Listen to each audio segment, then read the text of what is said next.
પંચમહાલના વિકાસની વાતોની વચ્ચે જિલ્લામાં કરણી સેનાની ટીમ દ્વારા મોટા પાયે ભ્રષ્ટાચાર થયો હોવાનો દાવો કર્યો છે।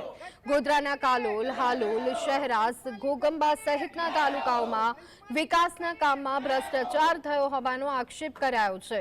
ભ્રષ્ટાચારના મામલાની તપાસ માટે ટીમની નિમણૂક તો કરવામાં આવી, પરંતુ આ ટીમ દ્વારા ગોળ જવાબ આપવામાં આવતો હોવાનો આક્ષેપ કરાયો છે।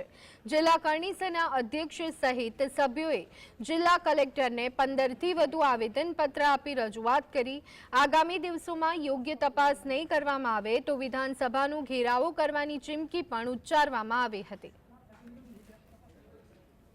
તપાસ ટીમ કરવામાં આવી કે ઘોગંબામાં કે હાલોલ કે શહેરમાં વિકાસના કામોમાં ભ્રષ્ટાચાર થયો છે, તપાસ ટીમની નિમણૂક કરો। આ લોકોએ તપાસ ટીમની નિમણૂક તો કરી, પણ આ તપાસ અધિકારીઓ અને ભ્રષ્ટાચારીઓની મિલીભગતને કારણે, લાખો રૂપિયાના વહીવટને કારણે તપાસની ટીમ આવી, પણ ગોળ તપાસ કરીને તપાસ પૂર્ણ કરેલ નથી અને ગોળ જવાબ આપવામાં આવે છે।